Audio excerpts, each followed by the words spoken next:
اس لیے اس کا دماغ بری طرح گھوم گیا تھا۔ میوزک کی آواز وہ اور زیادہ بلند کر چکا تھا، جبکہ مکی نے چپ رہنے میں ہی عافیت جانی۔ کیا ہوا ہے ہانی؟ آج کل تمہارا دھیان پڑھائی میں بالکل بھی نہیں ہے، کوئی پریشانی ہے کیا؟ وہ دونوں کلاس لے کر باہر نکلی تھی جب مہرو نے اپنی بہترین دوست ہانی سے پوچھا۔ وہ واقعی کافی دنوں سے الجھی نظر آتی تھی۔ نہیں تو ایسی کوئی بات نہیں ہے، ہانم نے ٹالنا چاہا۔ مس ہانم عرف ہانی، تم نے مجھے اتنا بے وقوف سمجھا ہے کیا جو میں تمہاری خاموشی محسوس نہیں کر پاؤں گی؟ میں سوچ رہی ہوں کہ کوئی جاب کر لوں، لیکن سمجھ نہیں آتا جاب دے گا کون مجھے؟ ہانم پریشان تھی۔ اوہ، پیسوں کا مسئلہ ہے؟ مہرو نے اکیڈمی کے اس چھوٹے سے لان میں بیٹھتے ہوئے پوچھا، جہاں شام کی مدھم دھوپ چمک رہی تھی۔ ہاں، مسئلے ہی مسئلے ہیں۔ داخلہ فیس جمع کروانی ہے، دکانوں سے جو پیسے آتے ہیں وہ میری، مہام اور جواد کی فیس میں چلے جاتے ہیں، جبکہ باقی گھر کے خرچے میں۔ اب داخلہ فیس کہاں سے لاؤں؟ اماں سے مانگتے ہوئے شرم آتی ہے، وہ پریشان ہو جائیں گی۔ دھوپ نے اس کے معصوم چہرے کی چمک کو مزید بڑھا دیا تھا، البتہ آنکھیں اداس تھیں۔ بس اتنی سی بات؟ بتاؤ مجھے کتنے پیسے چاہیے، میں لا دوں گی صبح۔ مہرو نے دوستی کا حق ادا کرتے ہوئے کہا۔ نہیں مہرو، میں خود کچھ کرنا چاہتی ہوں۔ اچھا چلو، تم پریشان مت ہو، اللہ بہتر کرے گا۔ مہرو نے اس کا ہاتھ ہلکا سا دبایا۔ اس سے پہلے وہ کچھ کہتی، ہانم کے بیگ سے وائبریشن کی آواز ابھری۔ اس نے ہاتھ بڑھا کر موبائل بیگ سے نکالا۔ یہ ایک چھوٹا سا کی پیڈ موبائل تھا، شاید کسی کا میسج آیا تھا۔ تم سے بہت کچھ کہنا ہے مگر کبھی تم نہیں ملتے، کبھی الفاظ نہیں ملتے۔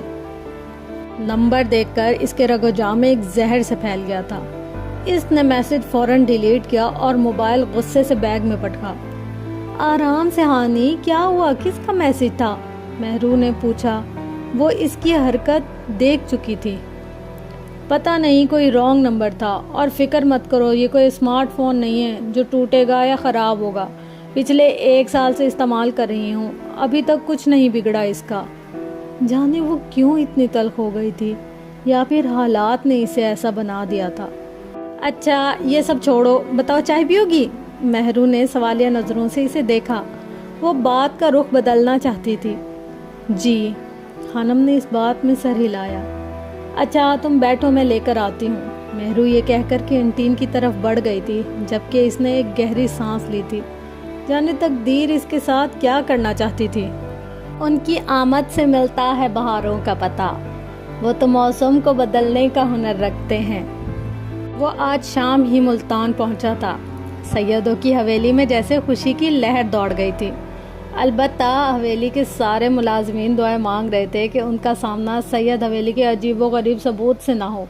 بی جان نے آتے ہی اس کا صدقہ دیا تھا اور وہ بیزار سے سب برداشت کر رہا تھا۔ اسے سید حویلی میں بس ایک ہی شخص تھوڑا پسند تھا، اور وہ تھا حشام بن جبیل، جس کی محبت اس بیزار شخص کے لیے ہمیشہ سے خالص تھی۔ اس وقت بھی وہ حشام کے سامنے بیٹھا سگریٹ پی رہا تھا۔ تم نے اسموکنگ کب شروع کی؟ حشام نے گہری نظروں سے دیکھتے ہوئے پوچھا۔ 5 سال پہلے ہی کر دی تھی، نپتولے انداز میں جواب دیا گیا۔ تم جانتے ہو نا، بی جان کو پتہ چلا تو وہ ناراض ہوں گی۔ ہمیشہ ہی ناراض ہوتی ہیں وہ، لیکن تمہیں پتہ ہے شامو کاکا، مجھے فرق نہیں پڑتا۔ حشام کا نام بگاڑ کر وہ ڈھٹائی سے ہنسا۔ تھوڑی سی تو شرم کرو، تم سے 6 سال بڑا ہوں۔ حشام کی بات پر اس کا چھت پھاڑ کہکا گونجا۔ سن کر اچھا لگا شامو کاکا، وہ بلا کا ڈھیٹ تھا۔ واپس کب جانا ہے؟ حشام نے دوبارہ پوچھا۔ 1-2 دن میں چلا جاؤں گا، ویسے بھی جب سے آیا ہوں بور ہی ہو رہا ہوں۔ تمہیں پتہ ہے آج ایک عورت آئی، ساتھ میں 1 ماہ کا بچہ لائی تھی اپنا۔ بی جان کو کہتی اسے پیار دے سیدانی جی، یہ بڑا ہو کر آپ کے بیٹوں جیسا بنے۔ طنزیہ لہجے کے ساتھ بات کے آخر پر وہ خود ہی ہنسا تھا۔ تم خود بتاؤ، اگر وہ میرے جیسا بن گیا تو؟ اس کے چہرے پر شیطانی مسکراہٹ پھیلی تھی۔ میں نے فوراً کہا تھا لائے میں پیار دیتا ہوں، لیکن بی جان نے مجھے منع کر دیا، ورنہ کیونکہ وہ تمہارے کرتوت اچھے سے جانتی ہے مسٹر آرجے، اس لیے منع کیا۔ حشام نے اس کی بات کاٹی۔ اس کی بات پر آرجے نے ایک اور کہکا لگایا۔ عجیب بات تھی، وہ تب ہی ہنستا تھا جب ہشام کے ساتھ ہوتا تھا۔ اچھا تم بتاؤ تمہاری پی ایچ ڈی کہاں تک پہنچی شامو کاکا؟ اب بھی تو 1 سال ہی ہوا ہے، ہشام نے جواب دیا۔ کب جا رہے ہو واپس پیرس؟ وہ پوچھ رہا تھا۔ اگلے ہفتے تک، جواب دینے کے بعد ہشام اٹھا۔ پورا کمرہ سگریٹ کے دھوئیں سے بھر گیا تھا اور اس کے لیے وہاں مزید بیٹھنا مشکل ہو گیا تھا۔ کہاں جا رہے ہو؟ اس نے ہشام کو اٹھتے دیکھا تو پوچھا۔ عشاء کی نماز ادا کرنے۔ کیوں؟ نماز مجھ سے زیادہ ضروری ہے کیا؟ وہ بے چین ہوا تھا۔ ہاں، ہشام نے ایک لفظی جواب دیا۔ لیکن کیوں؟ اگر نہیں پڑھو گے تو کیا ہوگا؟ گناہ ملے گا، حساب دینا پڑے گا، ہشام نے تحمل سے کہا۔ اچھا تو تم اس لیے پڑھتے ہو کہ حساب دینا پڑے گا؟ وہ بھویں سکیڑے پوچھ رہا تھا۔ نہیں، اللہ بھی ناراض ہوگا اس لیے۔ اور پھر ہشام کے جواب پر اس کا ایک اور کہا ابھرا تھا۔ کتنا جبر ہے نا تمہارے دین میں، ایسا بھی ہوتا ہے کیا؟ دین میں جبر نہیں ہے، جبر تو ان کو نظر آتا ہے جن کی آنکھوں پر رب کریم و عظیم نے پردے ڈال رکھے ہیں۔ اور دیکھو، مجھے تم سے بحث نہیں کرنی، میں جا رہا ہوں، ہشام نے دروازے کی طرف بڑھتے ہوئے جواب دیا۔ اچھا سنو ہشام بن جبیل، بس ایک سوال کا جواب دے جاؤ، اس نے ہشام کو پکارا۔ ہشام پلٹا۔ اس نے دیکھا تھا کہ آرجے کی آنکھوں میں ایک انوکھی چمک تھی۔ ہشام اچھی طرح جانتا تھا کہ اس کے سوالوں کے جواب دینا اس کے بس میں نہیں تھا، لیکن وہ سننا چاہتا تھا کہ اس وقت آرجے کے دماغ میں کیا چل رہا تھا۔ تم کہتے ہو کہ اللہ بہت بڑا ہے، وہ بہت بے نیاز ہے، اسے کسی چیز سے فرق نہیں پڑتا، اس کے پاس انسانوں جیسے جذبات اور احساسات نہیں۔ پھر تمہارے نماز نہ پڑھنے پر وہ غصہ کیوں ہوگا، سزا کیوں دے گا؟ اس کی بات نہ ماننے پر وہ انسانوں کی طرح ریئیکٹ کیوں کرتا ہے؟ اس نے تمہیں پیدا کیا ہے، وہ کریٹر ہے، بہت بڑا ہے، اسے تو انسانوں کی خوشی میں خوش ہونا چاہیے نا۔ پھر اگر تم نماز نہ پڑھ کر خوش ہو تو اسے غصہ کیوں آتا ہے؟ وہ تو بے نیاز ہے نا۔ پھر بات نہ ماننے پر ماں باپ کی طرح کیوں غصہ کرتا ہے؟ انسانوں جیسے جذبات کیوں؟ وہ بولا تو بولتا ہی چلا گیا۔ اس کے چہرے پر سنجیدگی چھائی تھی، البتہ آنکھوں کی چمک برقرار تھی، ایک ایسی چمک جو دیکھنے والے کو فنا کرنے کی صلاحیت رکھتی تھی۔ ہشام لاجواب ہو چکا تھا، کیا کہتا وہ؟ اس کا سوال ہی ایسا تھا، وہ عالم نہیں تھا۔ تمہاری فضول باتوں کے لیے میرے پاس وقت نہیں، نماز سے دیر ہو رہی ہے ورنہ اچھے سے بتاتا تمہیں۔ ہشام کہہ کر رکا نہیں، وہ دروازہ کھول کر باہر نکل گیا، جبکہ وہ پاگلوں کی طرح ہنس رہا تھا۔ بلڈی مسلمز، تنزیہ ہنسی۔ وہ پاگل تھا؟ کیا وہ سچ میں پاگل تھا؟ کیا ایسے سوالات کرنے والا شخص پاگل ہوتا ہے؟ نہیں، ہرگز نہیں۔ ایسے لوگ قابل رحم ہوتے ہیں، ہم ایسے لوگوں کو خود اسلام سے دور کر دیتے ہیں۔ اسلام میں سوال کرنا گناہ نہیں ہے، جبکہ ہم کسی بھی ایسے سوال کو بنا سنے بنا سوچے منطقی عالم و مفتی بن کر کسی کو بھی دائرہ اسلام سے نکال دینے کا فتویٰ صادر کر دیتے ہیں، جو کہ آرجے جیسے بھٹکے ہوئے شخص کو راہ راست پر لانے کے بجائے مزید باغی بنا دیتا ہے۔ انہیں اسلام سے دلی بغض ہو جاتا ہے اور وہ عجیب و غریب کیفیت کا شکار ہو جاتے ہیں جو کہ ہمارا ذاتی قصور ہوتا ہے۔ وہ ڈزنی لینڈ عمارت کے سامنے بیٹھی تھی، وہ تقریباً ہر ہفتے یہاں آتی تھی، لیکن اندر جو سلیپنگ بیوٹی شہزادی تھی اسے دیکھنے کی ہمت نہیں تھی۔ عمارت کے باہر بیٹھی رہتی اور پھر واپس پلٹ جاتی۔ سینکڑوں لوگوں کے ہجوم میں وہ گم ہو جانا چاہتی تھی لیکن ہوتی نہیں تھی۔ کچھ یادیں تھیں، کچھ باتیں تھیں جو اس کا پیچھا نہیں چھوڑتی تھیں۔ سردی کی شدت نے جیسے اس پر اثر کرنا چھوڑ دیا تھا۔ ٹھنڈی ہوائیں ہڈیوں میں چبھ رہی تھی لیکن وہ ساکن بیٹھی تھی۔ کندھوں پر بکھرے بال ہوا چلنے کے باعث چہرے کو چھو رہے تھے۔ سر پر اوڑھا اسکارف بھی اڑنے لگا تھا، لیکن شاید اسے کچھ محسوس ہی نہیں ہوتا تھا۔ ہیلو اینجل، اچانک سے عقب سے آواز سنائی دی۔ اس نے پلٹ کر دیکھا تو میڈی اپنی پوری بتیسی نکالے اس کے سامنے کھڑا تھا۔ میڈی تم یہاں؟ وہ حیران ہوئی۔ ہاں، وہ میں ادھر سے گزر رہا تھا تو سوچا تم سے مل لوں۔ وہ گھبراہٹ میں الٹا ہی بول گیا تھا۔ کیا واقعی؟ تم یہاں سے گزر کر کہاں جا رہے تھے؟ اور کیا میرا گھر یہاں پر ہے جو تم ملنے آئے ہو؟